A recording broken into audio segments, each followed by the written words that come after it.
कल हमने just electric field को डिफाइन किया था और कुछ नहीं किया, केवल और केवल फील्ड को डिफाइन किया था कि भाई अगर एक किसी भी पॉइंट पे फील्ड इंटेंसिटी आपको लिखनी हो तो आप एक टेस्ट चार्ज रखो, इस तरह रखो कि सोर्स चार्ज को पकड़ लो, या फिर टेस्ट चार्ज बहुत ही छोटा हो।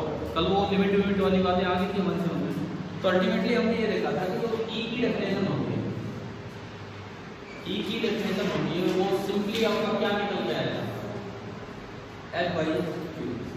जो ई आपका निकल के आया था वो आया था F by Q, force per unit charge. अच्छा, ये जो क्यू था ये टेस्ट चार्ज था कि सोर्स चार्ज था? Test charge. आपने एक चार्ज को रखा है जिसपे एक फोर्स आप देख रहे हो कितना फोर्स लगा, और ई निकल के आया था एफ बाई क्यू। और लास्ट में हमने एक सवाल लिया था एम जी और पी को बैलेंस करके, है ना, मिलीग्राम किलोग्राम वो सब कन्वर्जन हमने देखा। ठीक है, अब सुनिए, इस चैप्टर में 2 पार्ट स्टार्ट होते हैं। चैप्टर तो वैसे इलेक्ट्रोस्टैटिक्स है, इसका पहला पार्ट हम कूलम्ब्स लॉ एंड इक्विलिब्रियम पढ़ के आए। अब हमने फील्ड स्टार्ट किया, फील्ड इंटेंसिटी चला है। इंटेंसिटी में भी 2 पार्ट हैं, एक पार्ट होगा जनरेशन ऑफ फील्ड इंटेंसिटी या generation of electric field, and दूसरा पार्ट होगा इफेक्ट ऑफ इलेक्ट्रिक फील्ड। तो आज जो हम स्टार्ट कर रहे हैं दैट इज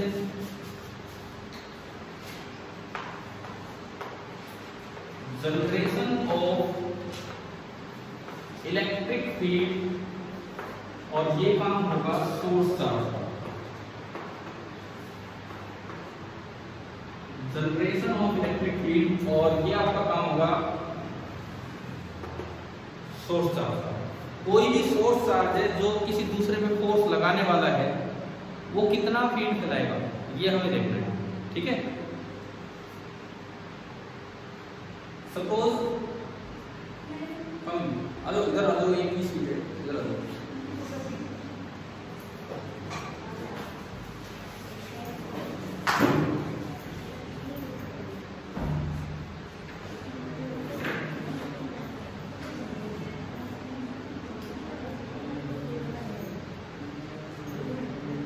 देखो अब सुनो, generation of electric field by source charge. कोई सोर्स चार्ज किसी टेस्ट चार्ज पे फोर्स लगाने वाला है, तो हमने कहा था 2 स्टेप में होगा ये काम। पहला काम, ये सोर्स चार्ज क्या करेगा, आसपास एक ऐसा माहौल बना देगा जिसका काम होगा कि उसको कोई टेस्ट चार्ज दिखे तो उसमें क्या लगा देगा, वो फोर्स लगा देगा। अब वो माहौल बनाने वाला काम सोर्स चार्ज ने किया, मतलब उसने फील्ड फैलाया। तो ये है जनरेशन वाला। ये पोटेंशियल भी फैलाएगा, इंटेंसिटी, मतलब इसने फील्ड फैलाया। उसकी 2 प्रॉपर्टी होती है, एक फील्ड इंटेंसिटी और एक field potential.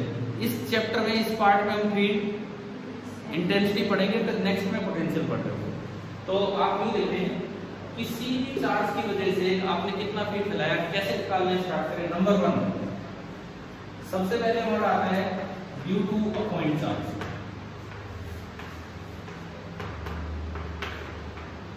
Due to a point charge, कोई एक पॉइंट चार्ज आपके पास है, ये इसने कोई सोर्स चार्ज का काम किया, इसने अपने आसपास किसी पे फोर्स लगाया, वो बात की बात है। पहला काम इसने क्या फैलाया, फील्ड फैलाया। तो इसकी फील्ड इंटेंसिटी क्या होगी, क्योंकि अगर मुझे फील्ड इंटेंसिटी पता लग जाए तो मैं फोर्स तुरंत दिखा दूंगा, निकाल दूंगा क्या है। ठीक है, सुनो, ये मान लो सोर्स चार्ज है, जहां भी सोर्स चार्ज रखा है मैंने उसे मान लिया origin, x axis, y axis, and बाहर की तरफ जेड एक्सिस। ये हमारे हाथ की बात होती है कि हम कहाँ ये सब दिखाना चाहते हैं। ठीक है, सोर्स चार्ज हमने ओरिजिन पर माना, और मैं इसकी वजह से कोई भी जनरल पॉइंट लूं हवा में, मतलब भैया देखो जैसे ये ओरिजिन है। अच्छा, एक और चीज, जरूरी नहीं होता कि बाहरी जेड लेना आपको, इस चीज पे भी ध्यान देना। आपने अगर इसको एक्स माना तो किसको वाई बोले, बोलो ये वाई होगा कि ये वाई होगा, कोई सा भी नहीं हो सकता। ऐसे हम हमेशा right handed Cartesian coordinate system follow करते हैं, बिकॉज हमारे लिए I cap cross J cap is always equal to K cap, not minus K cap. हमारे लिए J cap cross I cap is always equal to minus K cap, not K cap. समझ गए? उन सब बातों को मद्देनजर रखते हुए आपको हमेशा इस तरह से जाना होगा कि x क्रॉस y z की तरफ आए। आप अगर x आगे मानते हैं, जैसे जनरली आप बनाते हैं x आगे y ऊपर, तो x क्रॉस y किधर आ रहा है, बाहर, तभी तो हम z बाहर मानते हैं, अंदर क्यों नहीं मानते। इसमें बताओ मुझे, अगर ये x है तो y ये बनेगा या ये बनेगा?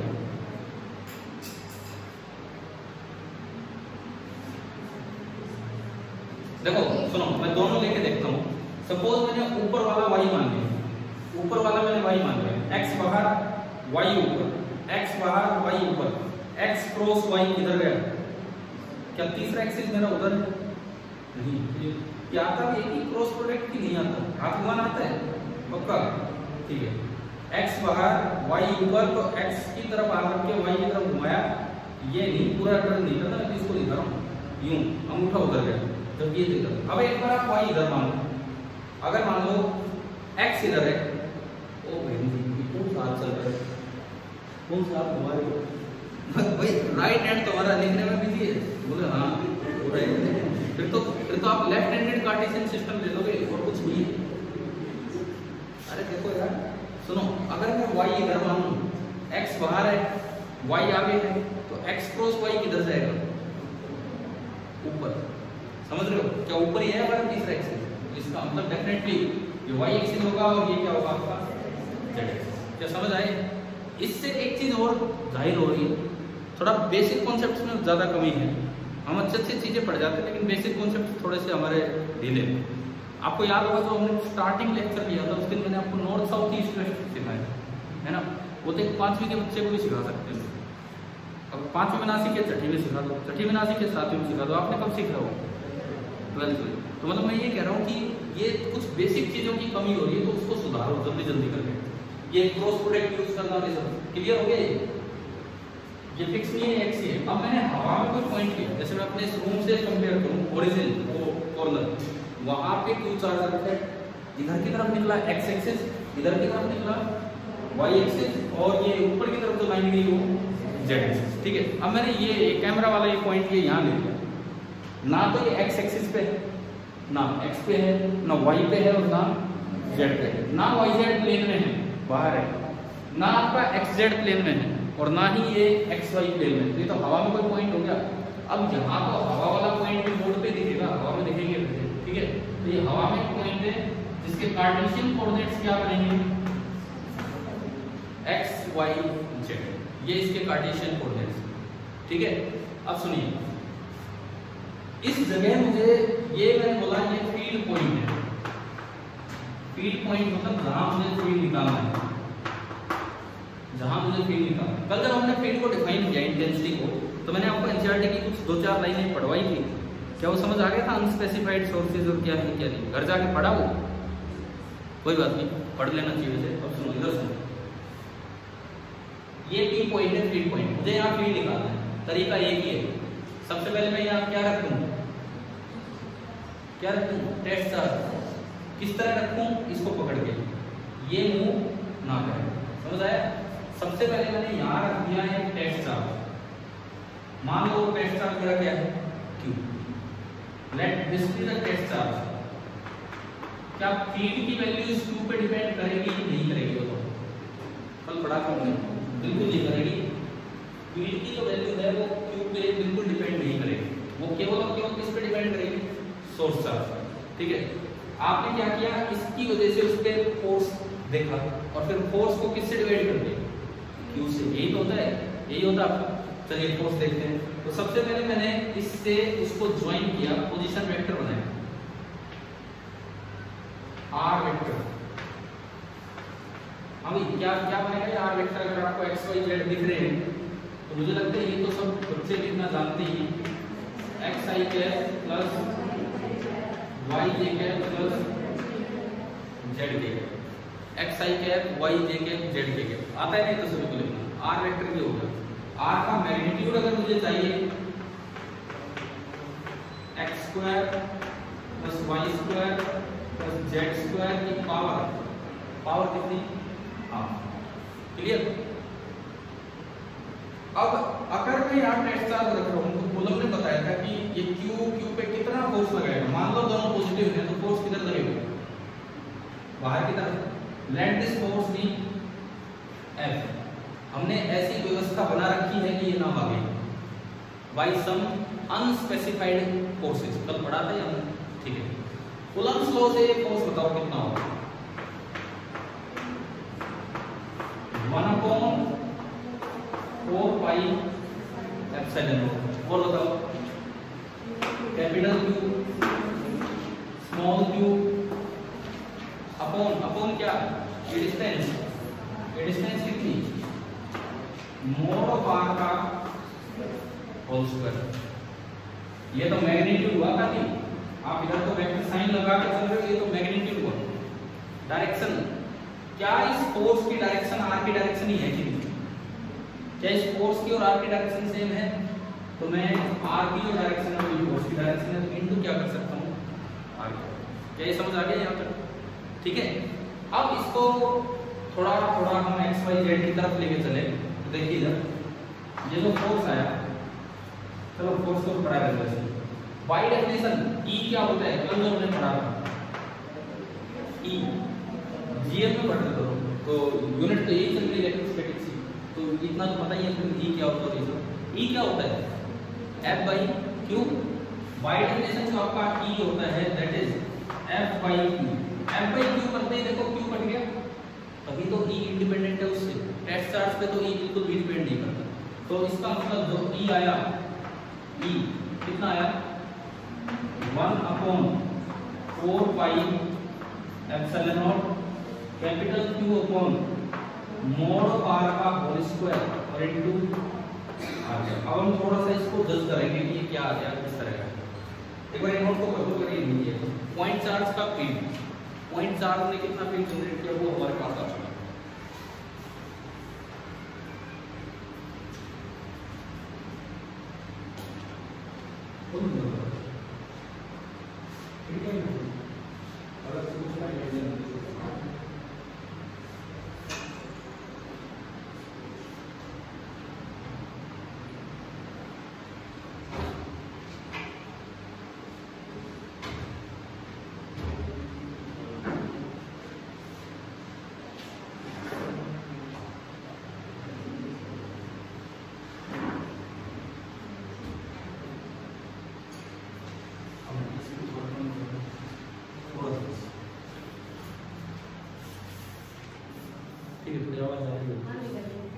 मर्जी, मैं तो बंद में पढ़ा रहा हूँ, आप कर सकते हो उधर से।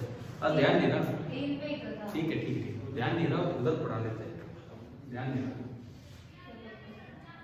कोई नहीं, इसका रिमोट लाएंगे और इसको चलाएंगे। आप चला लो अगर आपको चलाना है जितना भी। देखो इधर सुनो, ये ई आपने लिख लिया, पॉइंट चार्ज का इलेक्ट्रिक फील्ड का ये फॉर्मूला है। अब थोड़ी देर इसका एनालिसिस होगा कि भाई ये क्या फॉर्मूला आ गया, क्या है क्या नहीं। समझ आ गया ना? यहाँ तक आपकी बुक में मैं एचसीवी कभी ऐसे नहीं खुदवाऊंगा, वो तो आपके घर के लिए है, आप करोगे नहीं करोगे उस तरह से। ये तो चलेगी साथ साथ, इसी में है बहुत कुछ जो कुछ है।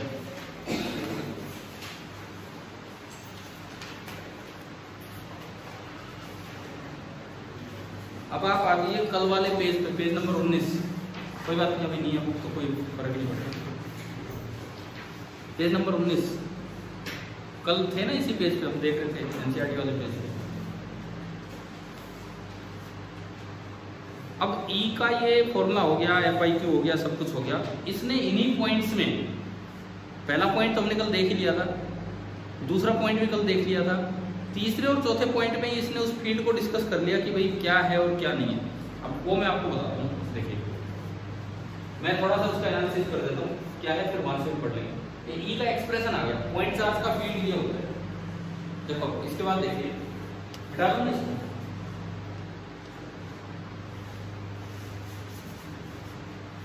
सबसे पहली बात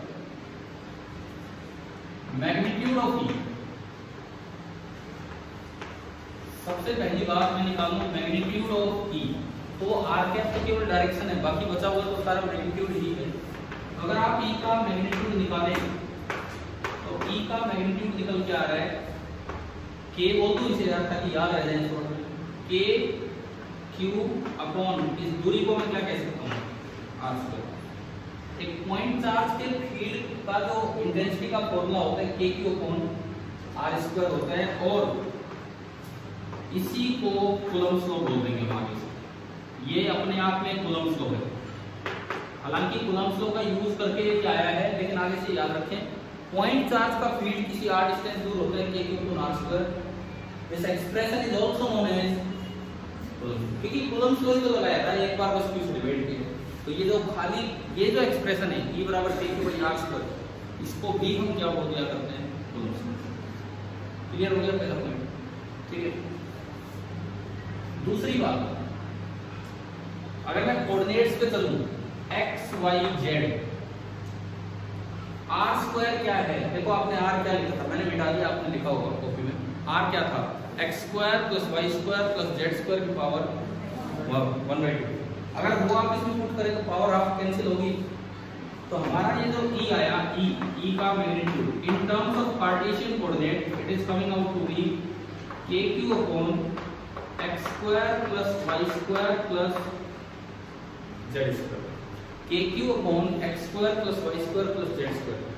क्या ये खाली x पे डिपेंड कर रहा है या तीनों कोऑर्डिनेट्स पे डिपेंड कर रहा है? तीनों कोऑर्डिनेट्स पे। इसलिए कहा जाता है कि पॉइंट चार्ज के फील्ड में कोई कार्टेशियन सिमेट्री नहीं होती। कार्टेशियन कोऑर्डिनेट ये होते हैं x y z।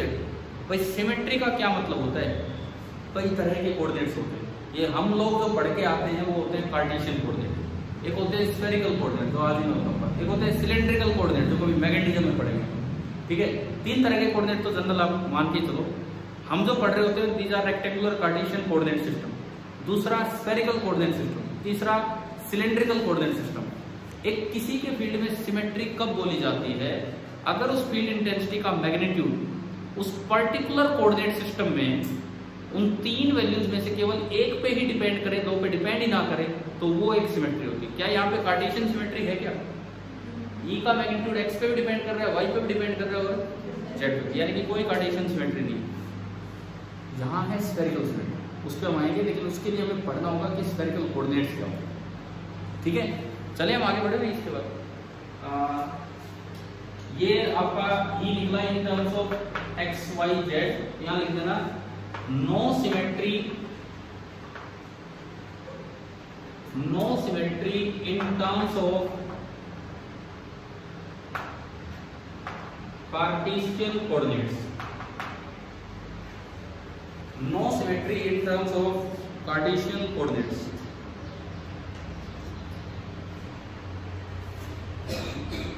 इसमें एक पॉइंट ऑफ मैं वो आपको समझा दूं। देखो सेकंड पॉइंट पे चलते हैं, हो गए।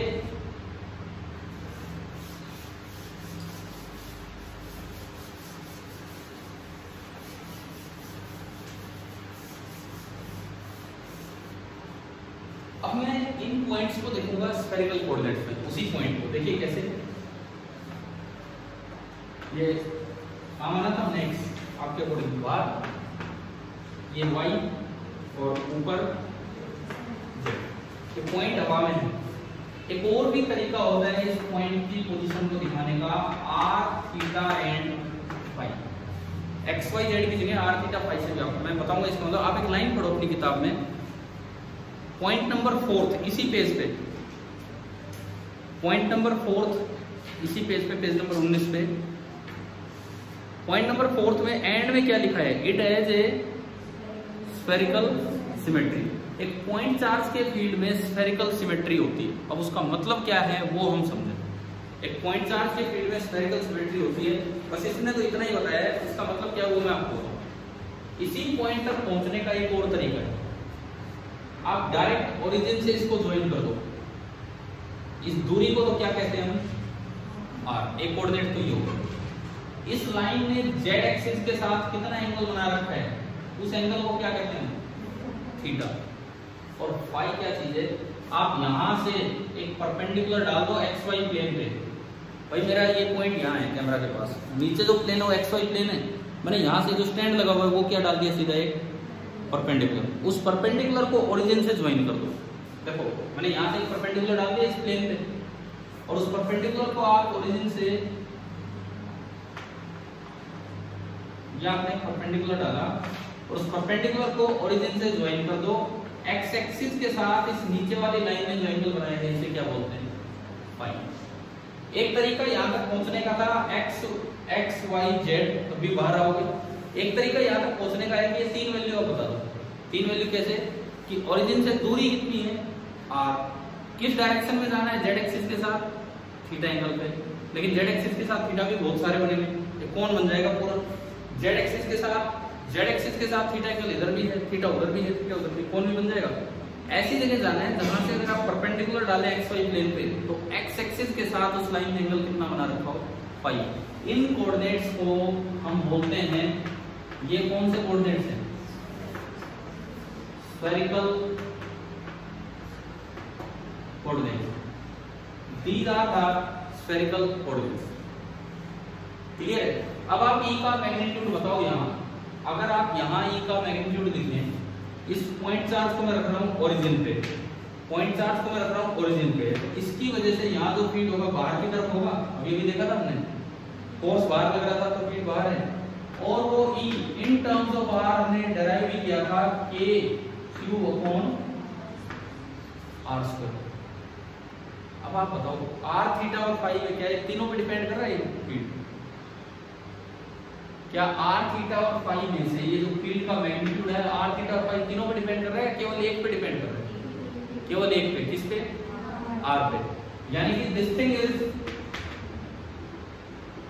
Independent of theta and phi. इसीलिए कहा जाता है कि ये कौन सी सिमेट्री है? Spherical symmetry. स्फेरिकल कोऑर्डिनेट्स में सिमेट्री है कि अगर आप स्फेरिकल कोऑर्डिनेट की टर्म्स में इसका फील्ड लिखेंगे तो तीन में से ई का मैग्नीट्यूड केवल एक कोऑर्डिनेट पे डिपेंड करेगा, बाकी दो कोऑर्डिनेट आप चेंज करते रहो तब तक ई का मैग्नीट्यूड चेंज नहीं होगा। अगर मैं आर को सेम रख के और बाकी दो कोऑर्डिनेट्स चेंज करता रहूं तो ये इसके चारों तरफ एक स्फीयर बन जाएगा। अगर मैं आर को सेम रख के बाकी दोनों, ये तो बहुत ही हल्का बनाया मैंने, दिख रहा है ना आपको। अगर मैं आर को सेम रख के बाकी दोनों कोऑर्डिनेट्स को चेंज करता रहूं तो दरअसल ये क्या बन जाएगा? ये गोला बन जाएगा। उसमें कभी थीटा कुछ है, ऊपर आओगे थीटा कम हो गया, इधर आओगे थीटा और कम हो गया, नीचे जा रहे हो थीटा बढ़ रहा है, इधर जा रहे हो फाई चेंज हो रहा है। समझ रहे हो ना? इस पूरे स्फीयर पे ये जो आपने एक स्फीयर बनाया है, इस पे आर तो क्या है? Constant, and theta and phi ये क्या है? वेरिएबल। क्लियर? यानी कि इस पूरे स्फीयर पे आर कांस्टेंट और थीटा और फाई वेरिएबल है, और इस पूरे स्फीयर पे ई का मैग्नीट्यूड सेम है। कहीं भी आप देखो ई कितना मिलेगा? के क्यू अपॉन आर स्क्वायर। यानी कि इस पूरे स्फीयर पे एक चीज कांस्टेंट है तो इसका मतलब ई का मैग्नीट्यूड भी क्या हो गया है? इस सिमेट्री का नाम होता है स्फेरिकल सिमेट्री। अब शेप से देखें तो क्या एक पूरे स्फीयर पे इसको सेंटर पे रखते हुए, टेस्ट चार्ज नहीं सोर्स चार्ज को सेंटर पे रखते हुए आपने एक स्फीयर बनाया और उस स्फीयर के हर पॉइंट पे ई का मैग्नीट्यूड क्या है? बिल्कुल सेम है। यानी कि ई इस पूरे स्फीयर पे सेम है, मतलब स्फेरिकल कोऑर्डिनेट में ई का मैग्नीट्यूड तीन में से केवल एक पे डिपेंड कर रहा है। तो इस सिमेट्री को क्या नाम देते हैं? Spherical symmetry. पॉइंट चार्ज के फील्ड में कैसी सिमेट्री होती है? Spherical symmetry. और इस सिमेट्री को समझने के लिए कम से कम आपने स्फेरिकल कोऑर्डिनेट भी अब सीख लिया। मुझे लगता है कि प्लस वन में कभी सीखे होंगे नहीं ना? समझ तो आगे है क्या है? अब मैं बुक तो है ही आपके पास, एक बार आगे पढ़ाता हूँ कि ये सिलेंड्रिकल सिमेट्री भी काम आएगी कुछ दिन बाद, और तब हमें सिलेंड्रिकल कोऑर्डिनेट्स को देखना होगा। ये बना लेना, अभी मैं किताब में आपको एक जगह लेके जा रहा हूँ, अब बना लो चाहिए।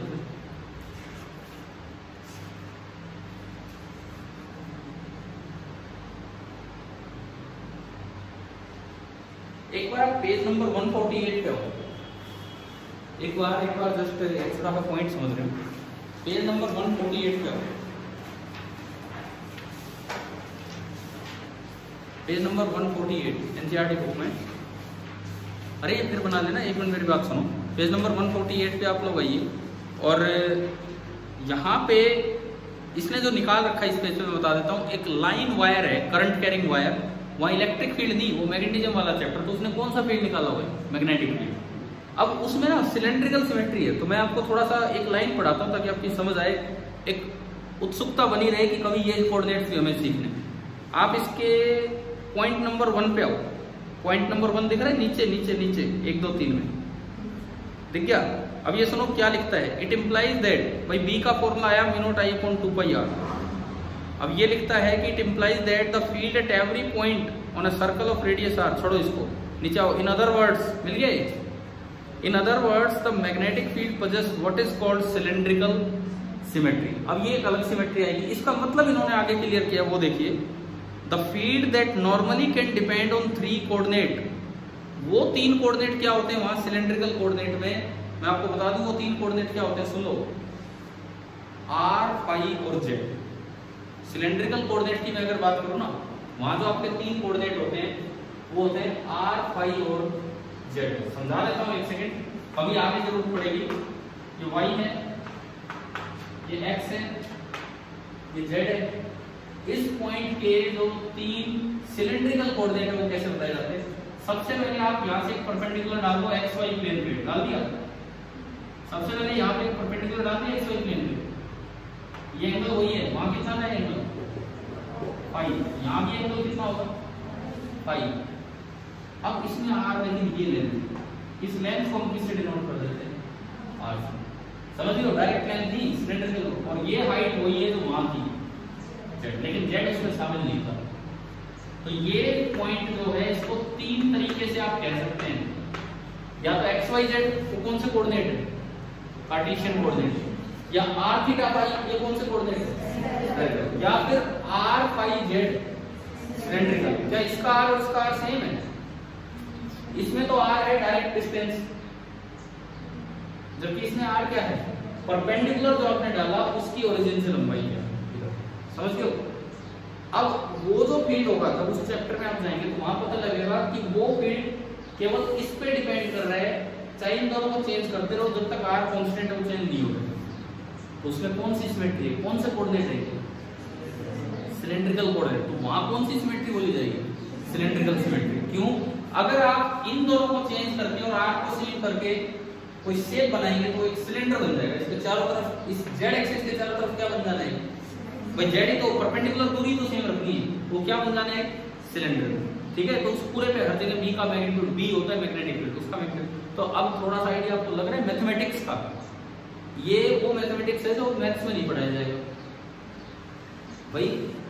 मैथ्स वालों को क्या मतलब, स्फेरिकल कोऑर्डिनेट, सिलेंड्रिकल कोऑर्डिनेट, ये तो हमारे फिजिक्स में काम आता है। अरे यार, स्फेरिकल कोऑर्डिनेट तो वहां भी काम आता है, अपने लैटिट्यूड लॉन्गिट्यूड जब पढ़े होते हैं छोटी क्लासेस में, वहां भी टीचर पढ़ाता होगा कि क्या स्फेरिकल कोऑर्डिनेट होते हैं, नहीं बताता तो लैटिट्यूड लॉन्गिट्यूड हो जाते हैं, वो भी तो वहां भी तो काम आते हैं सारी चीजें। ठीक है, कोई बात नहीं, छोड़ो। क्या आपको 3 तरह का ये समझ आ गया। एक बार वो लाइन दोबारा से पढ़ो कि क्यों सिलेंड्रिकल सिमेट्री है। पेज नंबर 148 पे मैं पढ़ता हूँ, ये लिखा है कि this magnetic field possess what is called a cylindrical symmetry, the field that normally can depend on 3 coordinate, कौन कौन से, r पे, फाई पे और z पे, वो केवल किस पे डिपेंड कर रहा है, r पे। तो इन 3 में से सिलेंड्रिकल कोऑर्डिनेट में से एक पे डिपेंड कर रहा है, तो इसीलिए उस फील्ड को कौन सी सिमेट्री बोला जाता है, सिलेंड्रिकल सिमेट्री। आप तीनों के पास बुक नहीं थी, एक बार इस पे पढ़ के देख लो, और मैंने तो बुक में बना के रखा है सिलेंड्रिकल कोऑर्डिनेट, एक बार ये पढ़ के देख लो जस्ट, सेकंड या फर्स्ट पॉइंट जो भी हो भाई, इसको पूरा करो। ये चाहे मत बनाना, अभी सिलेंड्रिकल कोऑर्डिनेट से अभी क्या जरूरत है, मिल गया क्या बताया। ये इन 3 कोऑर्डिनेट्स में से इलेक्ट्रिक 3 पे डिपेंड कर सकता था, उनमें केवल कितने डिपेंड कर सकता था, ठीक है, ये आपकी है। तो ये याद भी रहेगा कि नहीं कभी मैग्नेटिज्म में जाओगे तो, ठीक है। अब पता है यहाँ पे बच्चों का सेटिस्फेक्शन ही गलत है ना, टीचर ने एक बार बोल दिया भाई इसमें स्फेरिकल सिमेट्री, 1 मिनट में समझ में आ गया, बोला हाँ स्फेरिकल है थी कोई। अब आप ही कोई आगे क्वेश्चन नहीं करते क्या है क्या नहीं, क्यों है, वहां बोलेंगे सिलेंड्रिकल सिमेट्री है, एक बार वो शेप दिखाते हैं, हाँ बन गई सिलेंड्रिकल सिमेट्री, बोले ये है। अरे असल में इनका मतलब, अब वो एनसीईआरटी की लाइन आप पढ़ो तो लिख रहे हैं क्योंकि ये 3 कोऑर्डिनेट्स पे नहीं, 3 में से एक पे, तो वो तो फिर किसी की समझ में नहीं आता क्या चल रहा है। ये कर दो कंप्लीट, फिर मैं आगे रखता हूँ। पॉइंट्स आपका प्रिंट जरूर पढ़ रहे हैं।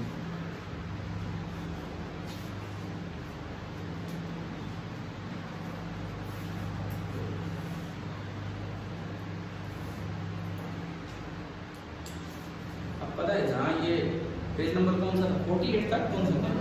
ना शुरू 19 एक तो उसमें स्फेरिकल सिमेट्री वर्ड को अंडरलाइन कर दो, स्फेरिकल सिमेट्री। जिनके पास किताब है और अपनी किताब में ही ना ये शेप उसके सामने बड़ा मार्जिन देती है एनसीईआरटी, उनके पास क्या पेज फालतू है कि भाई कोई बात नहीं चल हम तो इतना ही लिखेंगे। मार्जिन देने का पर्पज ये होता है कि बच्चा उसमें रिमार्क डाले। अलग से एनसीईआरटी बोलती है कि हम ये मार्जिन रिमार्क्स के लिए दे रहे हैं कि बच्चा स्फेरिकल सिमेट्री पढ़ेगा, उसके सामने अपने आप ही डायग्राम बनाएगा, कुछ तो करेगा, कुछ भी नहीं करेगा तो फिर कोई क्या फायदा मतलब। ठीक है, होता क्या है जब आप 12th कर जाते हो, इस किताब में एक चीज लिखी हुई नहीं मिलती। आपका भाई बहन ये किताब लेगा आपसे, खुशबू भी आती रहती है, ऐसी किताब मिलती है। नहीं तो होनी तो ऐसी चाहिए कि उसमें ये भरे हों, सारे मार्जिन भरे हों, आपने खुद रीडिंग कर रखी हो। मैं थोड़ी एक लाइन पढ़ा पाऊंगा। चलिए अगले पॉइंट पर चले, पॉइंट चार्ज के फील्ड में हो गया क्या? पीछे बना रहे हैं इसके कुछ रूम हो गया।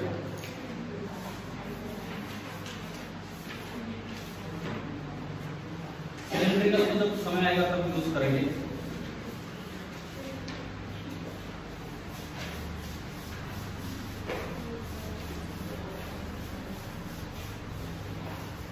मैं इसीलिए तो प्रदीप, दिनेश या मोगेम्बो जो भी है, मतलब मोगेम्बो तो मान जाएगा, हाँ जो भी है यार, प्रदीप दिनेश इनकी किताबों को मैं इसीलिए ज़्यादा प्रेफर नहीं करता।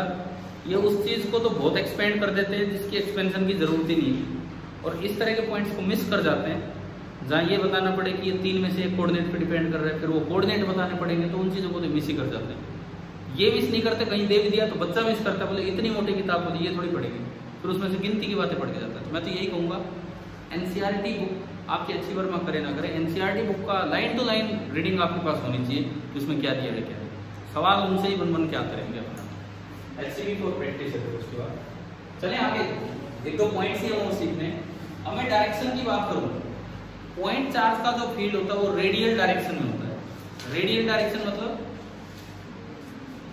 देखो ये पॉइंट चार्ज है, ठीक है, अब मैं डायरेक्शन की बात कर रहा हूँ। ये कोई पॉइंट है, ये कोई भी पॉइंट है जिसका कि पोजीशन वेक्टर आपने बोल दिया क्या, हाँ। दरअसल ये जो डायरेक्शन होती है अंदर या बाहर, ये जो लाइन होती है इसको तो बोल देते हैं हम रेडियल, और ये जो लाइन होती है इसको क्या बोल देते हैं, टेंजेंशियल। ठीक है, ये अलोंग का रेडियस है कि अगर मैं एक स्फीयर बनाऊं तो ये रेडियस है उसका, ठीक है। तो पॉइंट चार्ज का जो फील्ड होगा वो रेडियल डायरेक्शन में होगा। हाँ, किधर होगा वो उसके साइन पे डिपेंड करेगा। अगर ये चार्ज पॉजिटिव है, अगर ये चार्ज पॉजिटिव है तो जो उसका फील्ड होगा वो होगा रेडियली आउटवर्ड, और अगर ये सोर्स चार्ज नेगेटिव है तो उसका जो फील्ड होगा E तो किधर होगा, रेडियली इनवर्ड।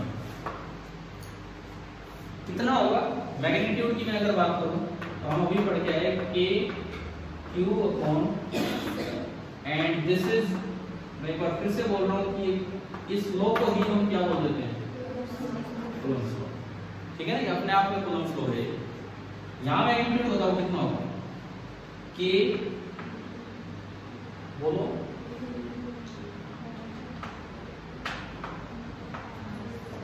मोड क्यों लगा दिया, E एक वेक्टर है, वेक्टर क्वांटिटी का अगर आप मैग्नीट्यूड लिखोगे तो उसमें कभी भी चार्ज को विद साइन नहीं लेना है, हमेशा चार्ज विदाउट साइन लिखो। नेगेटिव है तो वहां क्या लग जाएगा, स्केलर क्वांटिटी जो भी होंगी उनमें तो चार्ज को विद साइन लेना है। मैं हर बार ये बात रिपीट करता था, ठीक है। ये अगला पॉइंट है डायरेक्शन के बारे में बता कि पॉइंट चार्ज की डायरेक्शन है कि वो रेडियली आउटवर्ड या रेडियली इनवर्ड।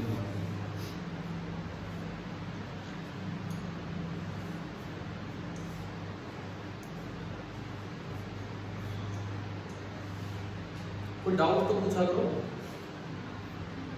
ये तो एक थोड़ी सी कमी है, मतलब कोई डाउट ही नहीं पूछता है, तो आप ही बैठे रहते हैं।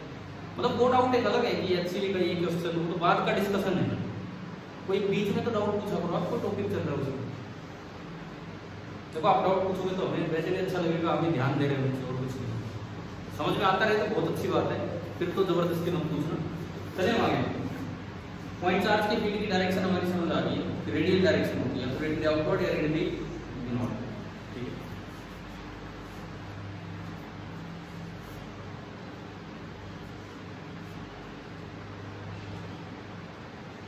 डन।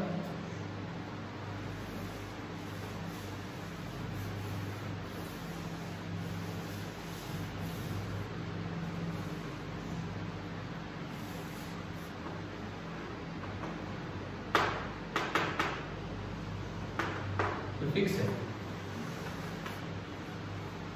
इसे कहते हैं टारगेट।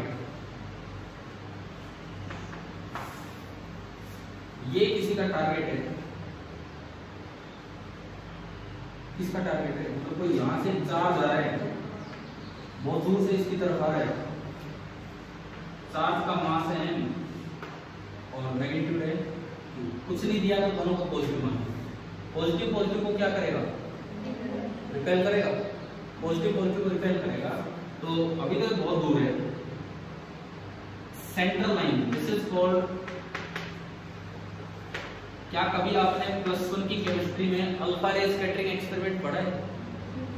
किसने किया था? रदरफोर्ड की गाइडेंस में जिगर एंड मार्टन ने किए थे एक्सपेरिमेंट। जिगर एंड मार्टन ने रदरफोर्ड की गाइडेंस में। देखो सुनो, ये चार्ज इस लाइन पे आया, बिल्कुल सेंट्रल लाइन पे नहीं आया, तो कितना नीचे है ऊपर उसे b से डिनोट करते हैं। ये वही +1 केमिस्ट्री की टर्म है, और b को हम बोल दिया करते हैं क्या? Impact parameter. दरअसल b को नाम दिया जाता है इंपैक्ट पैरामीटर। ठीक है, b को बोलते हैं इंपैक्ट पैरामीटर। दिख नहीं रहा? दो ठीक है, b को नाम देते हैं इंपैक्ट पैरामीटर। अब देखो पॉजिटिव है, वो फिक्स है, वो भी पॉजिटिव। पॉजिटिव पॉजिटिव को क्या करेगा? रिपेल करेगा। तो जैसे जैसे ये पास आएगा ये मुड़ना स्टार्ट हो जाएगा। वैसे ही, ठीक है, वैर नहीं इस साइड। सवाल होना है, क्वेश्चन है, क्वेश्चन की तरफ देखेंगे। Find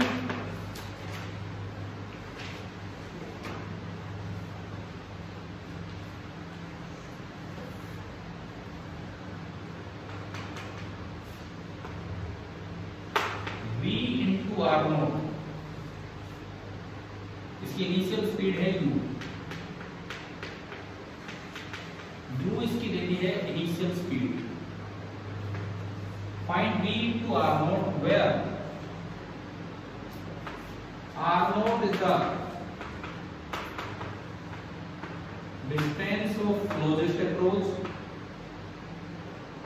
r naught is the distance of closest approach and v is the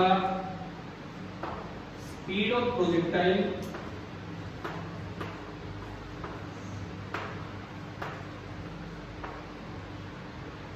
when it is at a distance r0 from the target।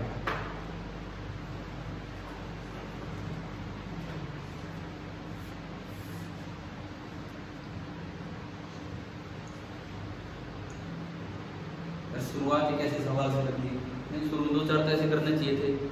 Q दे दिया, आर दे दिया, पुट करो भाई, ये निकालो के क्यू बाई आर स्क्वायर, वो नहीं किया आपने। तो ठीक आप कर दोगे, इतना तो है आपका दमदम कि वो तो आप कर ही दोगे। या फिर मैं मान के चल रहा हूँ कि वो तो आपने स्कूलों में कर लिया है, क्योंकि इतने दिन से काफ़ी बच्चे इलेक्ट्रोस्टैटिक्स ही पढ़ रहे हैं। तो अब हम सीधा जो पॉइंट है उस पर आ रहे हैं कि क्या है क्या। अब ये भाई इसमें घूम के बोलेगा ये 11 यूनिट हो रहा है, प्रोजेक्टाइल कहाँ आ गया? अरे प्रोजेक्टाइल हर उस चीज को बोलते तो फेंकी जाती है। प्रोजेक्ट की है आपने, जिसकी तरफ फेंकना चाहे वो टारगेट है, ये हमारा टारगेट है।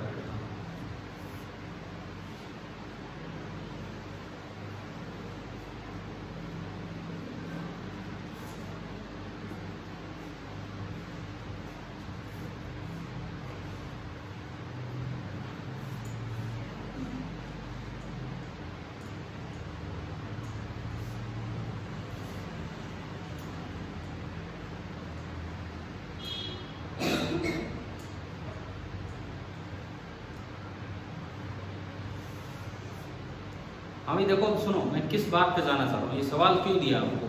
हमने अभी थोड़ी देर पहले बोला कि ई की डायरेक्शन रेडियल है, पॉइंट चार्ज का जो फील्ड होता है वो रेडियल डायरेक्शन में लगता है। आप इसको पॉइंट चार्ज में मान लो, तो क्यों लिखने के लिए मैंने बड़ा बना दिया और कुछ नहीं, पॉइंट चार्ज है, ठीक है। इसका फील्ड रेडियल डायरेक्शन में होगा। करें तो स्टार्ट करें, अगर आप लिख चुके हैं देखिए। देखो इसका फील्ड रेडियल डायरेक्शन में होने का क्या मतलब है, जब ये थोड़ा आगे आ चुका होगा, साक्षी जी इधर देखो, जब ये थोड़ा आगे आ चुका होगा तो इसका जो फील्ड है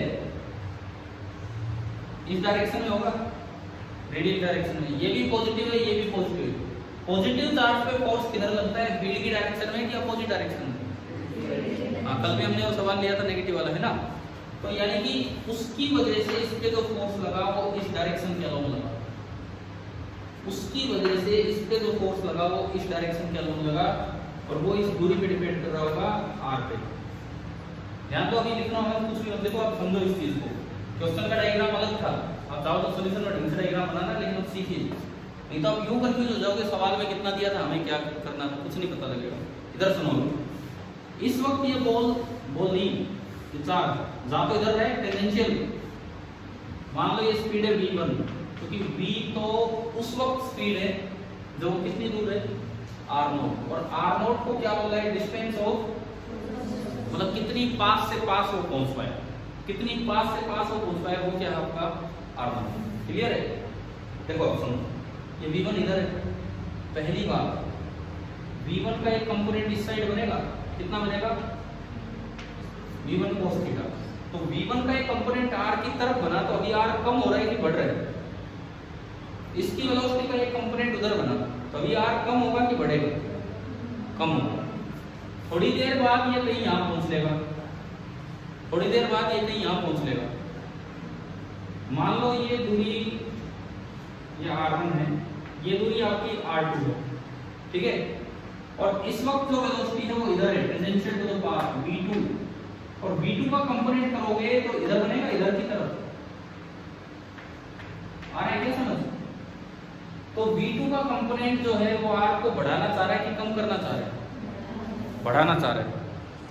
पहले अप्रोच केस चल रहा था, अब सेपरेशन केस चल रहा है। तो पहले तो r कम होने लग रहा था और अब r बढ़ने लग रहा है। तो मैं वो पोजीशन तो ढूंढूं कि किस वक्त r मिनिमम होगा।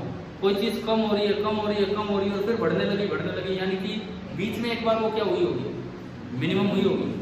जब तक v का कंपोनेंट इधर की तरफ है, r कम हो रहा है, और जब v का कंपोनेंट नीचे की तरफ बना तो r बढ़ने लगा। तो जो बदलाव हुआ होगा वो उस जगह हुआ होगा जहां पे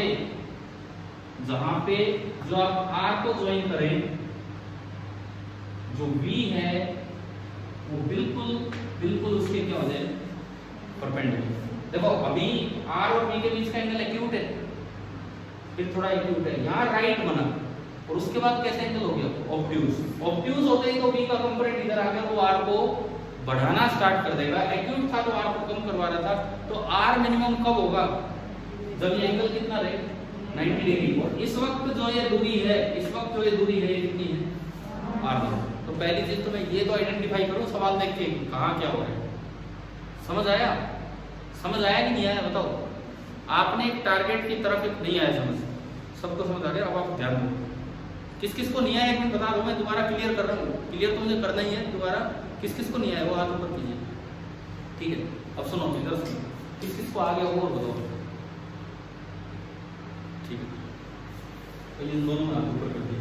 अब देखते हैं इधर क्या हुआ है। देखिए भाई, ये एक बॉल है, ठीक है, ये फिक्स है। मैंने एक दूसरी बॉल फेंकी है, उसको रिपेल कर दिया। ये बॉल इसकी तरफ आ रही है, इसकी तरफ आ रही है, तो डिस्टेंस कम हो रहा है कि ज्यादा हो रहा है, कम हो रहा है। और फिर ये नीचे मुड़ने लगी, जाने लगी, तो डिस्टेंस, तो बीच में कभी डिस्टेंस क्या हुआ होगा, मिनिमम हुआ होगा। मैं वो तो ढूंढूं मिनिमम कब है, क्योंकि मुझे r0 v into r0 निकालना है सवाल में। पहले r0 तो ढूंढे, डिस्टेंस ऑफ क्लोजेस्ट अप्रोच कब है। तो हमने थोड़ा सा जायजा लिया इसका। क्या हो रहा है कि जब तक v और इस r के बीच का एंगल एक्यूट है, V का एक कंपोनेंट हमेशा इधर बनेगा, वो R को कम करवाएगा, और जब V और R के बीच का एंगल ऑब्ट्यूज हो जाएगा तो V का कंपोनेंट उधर बनेगा और वो R को बढ़ाना स्टार्ट कर देगा। तो ये कब तक कम हुआ होगा? जब ये एक्यूट से ऑब्ट्यूज की तरफ गया होगा, और एक्यूट से ऑब्ट्यूज की तरफ कब बदलेगा? बीच में थीटा 90 होगा। इस वक्त V का ना कंपोनेंट इधर है ना कंपोनेंट इधर है, तो इस वक्त यहाँ तक आते आते R क्या हुआ होगा? मिनिमम होगा। उसके बाद ये दूरी फिर से बढ़ने लगी। क्या ये पॉइंट समझ आया? आगे पॉइंट समझ आया। एक्चुअली इसमें फिजिक्स कम है यार, थोड़ा जनरल सेंस ज्यादा है इसमें। फिजिक्स में मैंने कंपोनेंट का वर्ड नाम यूज कर दिया और कुछ नहीं, ये तो जनरल बात ज्यादा है। क्या इतनी बात समझ आ गई? ठीक है। तो इस वक्त स्पीड कितनी है? ये लिखता है सवाल में कि v is the speed of the projectile. इसकी कब? जब वो कितनी दूर है? r0 और r0 का मिनिमम। तो भाई मैंने ये तो ढूंढ लिया कि कहाँ r है और कहाँ मिनिमम है। अब मुझे निकालना क्या है सवाल में? v into r0। चलो ठीक है, अब किसी तरह तो पहुंचे। देखो पेपर में तो सवाल के बुरी तरह पीछे मत पड़ा करो, नहीं हो रहा अगला सवाल कर दो भाई। यूं थोड़ी कि आप लगाओ 2-4 मिनट, लेकिन यूं नहीं है कि 15-15 मिनट एक सवाल में लगा दिए। लेकिन पेपर की तैयारी के लिए जब आप घर पे प्रैक्टिस करते हो उसमें पीछे पड़ जाओ सवाल के। आप तो वहां और भी कम टाइम देते हो। देखा एक साथ 3 देख लेते हो आप यार, एक साथ 3 का आइडिया ले लेते हो, कौन सा होना कौन सा नहीं होना। कुछ फिर उत्तर से आइडिया ले लेते हैं, अच्छा इसका उत्तर ठीक ठाक ये हो जाएगा। तो थोड़ा सा प्रॉपर वे में तैयारी करो अपनी। घर पे तो पीछे पड़ जाओ सवाल के कि नहीं तो कैसे नहीं होगा हमसे, ठीक है ना? जैसे करके सॉल्यूशन देखने में भागा करो। अब मैं यहाँ तक पहुंचा, अब मुझे V और R0 का प्रोडक्ट निकालना क्या होगा। अब एक मिनट ये बताओ, क्या ये डायग्राम समझ आ गया क्या सभी को? किस किस को आ गया? हाथ ऊपर कर, आइए आप तो आइए, ठीक है। अब सुनो, अब कैसे निकाले V into R0? तो आपने एक बात पढ़ी थी अभी कि जो पॉइंट चार्ज का फील्ड होता है वो रेडियल डायरेक्शन में होता है, वो लगेगा on the line joining both the charges, और फील्ड की डायरेक्शन में फोर्स लगता है। पॉजिटिव चार्ज पे फोर्स किधर लगेगा? फील्ड की डायरेक्शन। जब ये यहाँ आया तो फोर्स इधर है, जब ये यहाँ आया तो फोर्स इधर है। क्या आपने +1 में पढ़ा है कि इन फोर्सेस को सेंट्रल फोर्स बोला जाता है? अगर एक बॉडी दूसरी बॉडी पे फोर्स लगाए along the line joining both the bodies, direction ये और मैग्नीट्यूड सेपरेशन पे डिपेंड करे, तो उन फोर्सेस को हम नाम दिया करते थे सेंट्रल फोर्सेस, जैसे कि ग्रेविटेशनल फोर्स। ये वर्ड भी आया है कि नहीं कभी आज तक? सेंट्रल फोर्स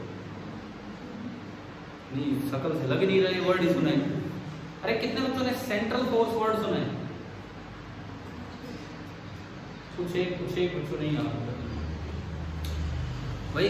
सेंट्रल फोर्स का मतलब है एक सोर्स दूसरे टेस्ट पार्टिकल पे जो फोर्स लगाए, that force acts along the line joining both the particles. ये बाहर लगे थी अंदर, और फोर्स का मैग्नीट्यूड उसकी सेपरेशन पे डिपेंड करे। मैग्नीट्यूड छोड़ो, अब डायरेक्शन की बात आ गई। एक और बात 11वीं में पढ़ाई जाती है, सेंट्रल फोर्सेस का टॉर्क 0 होता है।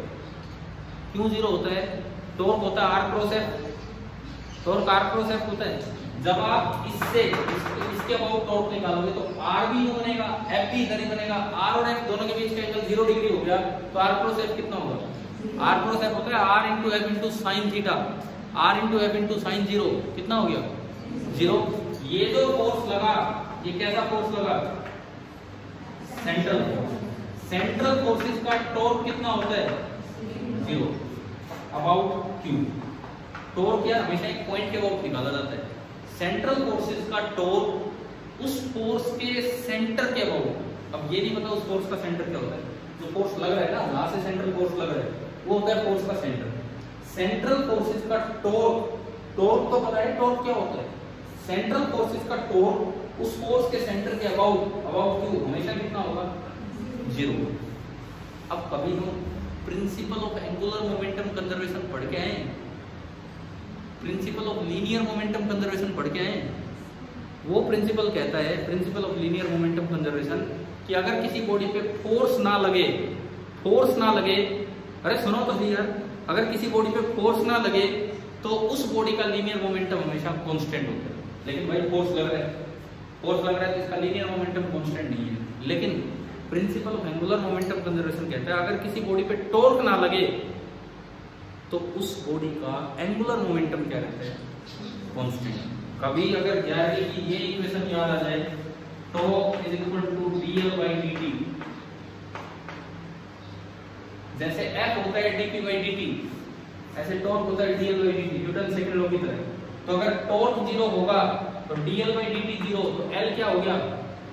कांस्टेंट। L क्या होता है? ये एंगुलर मोमेंटम। यानी कि सेंट्रल फोर्सेस जब भी लगेंगे, सेंटर ऑफ द फोर्स जो है, मतलब ये सोर्स, इसके अबाउट प्रोजेक्टाइल का टॉर्क, प्रोजेक्टाइल का टॉर्क 0 है, तो प्रोजेक्टाइल का एंगुलर मोमेंटम क्या रहेगा? हमेशा कांस्टेंट रहेगा। This is the principle of angular momentum conservation of 11वीं क्लास। ठीक है, जो हमें थोड़ा कम याद आ रहा है, कोई बात नहीं। तो ऐसा क्या हो गया भाई, पूरी साल घर भी नहीं रहे, आखिर के 4-5 महीने तो खुल भी गए थे स्कूल।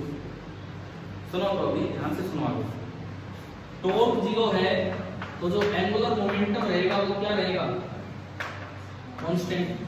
अब +1 में ये भी बताया जाता है कि एंगुलर मोमेंटम निकालने का तरीका होता है बॉडी का लीनियर मोमेंटम इनटू उसकी जो लाइन ऑफ मोशन है, जिस पॉइंट के अबाउट आप एंगुलर मोमेंटम निकाल रहे हो वहां से उस पर परपेंडिकुलर डाल दो, P × R परपेंडिकुलर। जिस तरह से टॉर्क हुआ करता है F × R परपेंडिकुलर, ये भी याद नहीं आ रहा, या आ रहा है। जिस तरह से टॉर्क हुआ करता है F × R परपेंडिकुलर, उसी तरह से L होता है P × R परपेंडिकुलर। तो देखो L कांस्टेंट होगा, L इनिशियल और L इस समय। L initial is equal to L इस समय। L इनिशियल कितना? L इनिशियल अबाउट Q, इसका एंगुलर मोमेंटम अबाउट Q। आप क्या कीजिए, सबसे पहले आप एक इसकी लाइन ऑफ मोशन बना दो। भाई ये बनेगी इसकी लाइन ऑफ मोशन, अरे बन गई थी इनिशियल लाइन ऑफ मोशन। इसका इनिशियल मोमेंटम कितना है बताओ? इसका मास कितना है? m। इसकी स्पीड कितनी है? u। तो जो मोमेंटम होगा कितना होगा? mu। एंगुलर मोमेंटम होता है P × R परपेंडिकुलर। जिस पॉइंट के अबाउट आप एंगुलर मोमेंटम निकाल रहे हो वहां से एक परपेंडिकुलर डालिए। किस पे? इसकी लाइन ऑफ मोशन पे। ब्लू कलर की लाइन ऑफ मोशन बनाई मैंने, ठीक है। आप यहां से इस पे डाल दीजिए एक परपेंडिकुलर। कितनी है ये दूरी? b। समझ आया? तो जो इनिशियल एंगुलर मोमेंटम है L इनिशियल वो कितना होगा? mu × b। समझ आया? बराबर इस वक्त का फाइनल तो कुछ होता ही नहीं, पता नहीं कहां गया, मुझे तो इस समय चाहिए इस वक्त का एंगुलर मोमेंटम। चलो भाई इसकी लाइन ऑफ एक्शन ढूंढते हैं। इसकी लाइन ऑफ एक्शन और कलर दे दें। इस वक्त ये बनेगी इसकी लाइन ऑफ एक्शन। अरे लाइन ऑफ एक्शन थोड़ी, लाइन ऑफ मोशन। ये बनेगी इसकी लाइन ऑफ मोशन, ये बनी ना इसकी लाइन ऑफ मोशन। और इसका इस वक्त लीनियर मोमेंटम कितना है? mv। और उस लाइन ऑफ मोशन की परपेंडिकुलर डिस्टेंस कितनी है? r0। तो अगर मैं यहां लिखूं, इस जगह अगर मैं L लिखूं, L फाइनल, इसका मोमेंटम कितना है? एंगुलर मोमेंट, लीनियर मोमेंटम तो कितना है? mv। और उसकी परपेंडिकुलर डिस्टेंस कितनी है? r0। क्या कुछ एंगुलर मोमेंटम लिखने आए कि नहीं? देखो इसमें ये बुरा मत मानो कि भाई +1 का इतना यूज हो रहा है, आप ये अच्छा ही मानो कि +1 का इतना रिवीजन हो रहा है। पता नहीं आप एंड तक भी ये चीजें दोबारा सीखते कि नहीं। +1 में ये चीजें पढ़ी है, नहीं पढ़ी तो अब तो सीख लो कम से कम क्या। तो अब देखो, क्योंकि ये फोर्स सेंट्रल फोर्स लग रहा है, सेंट्रल फोर्स का टॉर्क कितना होता है? 0। जिसका टॉर्क 0 होता है तो उस वक्त एंगुलर मोमेंटम कंजर्व रहता है, कांस्टेंट रहता है। तो इनिशियल एंगुलर मोमेंटम मैंने आपको निकालना सिखाया mub, फाइनल एंगुलर मोमेंटम निकाला mv r0, और इन दोनों को इक्वेट किया तो m से m मुझे चाहिए था v × r0। बताओ क्या आंसर आया? v × r0 बराबर u × एक छोटी सी बात, ये कोई प्री प्लान नहीं था कि ये क्वेश्चन लेना है, कोई प्री प्लान नहीं था। एक छोटी सी बात थी कि भाई हम वो रेडियल को दिखाना चाह रहे। मैंने थोड़ा सा एक अच्छा सवाल ले लिया जिसमें +1 का भी यूज हो गया। समझ आ गया है? क्लियर हुआ रेडियल पीरियड की क्या इंपॉर्टेंस है? इस तरह से टॉर्क बैलेंस होकर सवाल हो जाते हैं। अब इन छोटी छोटी चीजों को सीख लो यार, आप अभी बात होने जाएगी। नोट कर लो इसको, जैसे नोट कर लो। हाँ अगर नहीं समझ आया तो मुझे फिर बता दो, किस किस को नहीं समझ आया। नहीं आया? नहीं आया मैं बता दूंगा अभी, ठीक है। आप ध्यान देना, काफी चीज लिखते रहो लेकिन आप फिर ध्यान दो। क्या ये समझ आ गया था कि ये फोर्स सेंट्रल फोर्स है। सेंट्रल फोर्सेस का torque about Q R cross F, R भी इधर F भी इधर, तो R क्रॉस F कितना हो जाएगा? 0, क्योंकि दो चीजों के सेम डायरेक्शन हो तो एंगल 0 डिग्री होता है और साइन 0 0। टॉर्क का ही फॉर्मूला हम पढ़ के आते हैं, torque is equal to dL/dt। अगर टॉर्क 0 तो L कांस्टेंट, कांस्टेंट का डिफरेंशिएशन 0 होता है, यानी कि इस पॉइंट के about angular momentum of the moving projectile क्या है? कांस्टेंट। इस पॉइंट के अबाउट, क्लियर? अब एंगुलर मोमेंटम कैसे निकालते हैं? Linear momentum into perpendicular distance of line of motion of the particle from the reference point, जो कि आपका Q पॉइंट है वहां। इनिशियल लीनियर मोमेंटम कितना है? mu, और जो इसकी लाइन ऑफ मोशन है वो ये है। इस लाइन ऑफ मोशन पे मैंने ऊपर से एक परपेंडिकुलर डाला, तो दूरी कितनी है? v। तो इनिशियल एंगुलर मोमेंटम आ गया mu इनटू v। इस वक्त जब मुझे v और r नॉट देखना था, मैं ये पहले ही बता चुका, वो मैं रिपीट नहीं कर रहा हूँ कि जब ये परपेंडिकुलर है तो डिस्टेंस मिनिमम है ना। तो इस वक्त जो लाइन ऑफ मोशन है मैंने इस कलर से दिखाई, यह लाइन ऑफ मोशन, मोमेंटम है m इनटू v, और यहां से आपने डाला एक परपेंडिकुलर, और वो दूरी कितनी? r not. तो इस वक्त एंगुलर मोमेंटम होगा mv into r not. Linear momentum conserve नहीं था। क्यों नहीं था? क्योंकि इस पे फोर्स लगा। लीनियर मोमेंटम कंजर्व तब होता है जब फोर्स ही 0, फोर्स तो नॉन जीरो है, लेकिन उस फोर्स का टॉर्क 0 है। जब टॉर्क 0 होता है तो एंगुलर मोमेंटम कंजर्व होता है, और जब फोर्स 0 होता है तो लीनियर मोमेंटम। क्या मैं ऐसा लिख सकता हूं कि mu बराबर mv? क्या मैं ऐसा लिख पा रहा हूं mu बराबर mv? नहीं। क्यों? क्योंकि लीनियर मोमेंटम ही मैं सिर्फ पास लगी। अच्छा ठीक, क्योंकि लीनियर मोमेंटम और ये बराबर नहीं है। चलो भाई ये यहां तक समझ आया? ठीक है, देखो एक ही पॉइंट आज समझाया मैंने, तो एक ही पॉइंट चार्ज का इलेक्ट्रिक फील्ड, केवल एक चीज की जनरेशन ऑफ फील्ड में पॉइंट चार्ज का इलेक्ट्रिक फील्ड। मैं जस्ट 2 मिनट में कंक्लूड कर रहा हूं। क्या हमने सीखा? एक नई बात शायद आप आज सीख के गए हैं कि स्फेरिकल सिमेट्री और स्फेरिकल कोऑर्डिनेट, कभी आगे सिलेंड्रिकल भी पढ़ेंगे, है ना। दूसरी नई बात, नहीं तो क्या है, एक सवाल की तरह दिया आपने ये पहचाना कि कैसे तो मैं देखूं कि मिनिमम अप्रोच कब है। मिनिमम अप्रोच डिस्टेंस तब है जब वेलोसिटी और वो एक दूसरे के परपेंडिकुलर होते हैं। फिर फोर्स लगेगा तो मोमेंटम कंजर्व नहीं है, लेकिन अगर सेंट्रल फोर्स लगेगा तो टॉर्क 0 है, तो एंगुलर मोमेंटम कंजर्व है। क्या इतनी बात समझ आ गई? ठीक है, इस टॉपिक को तो हम यहाँ रोकते हैं।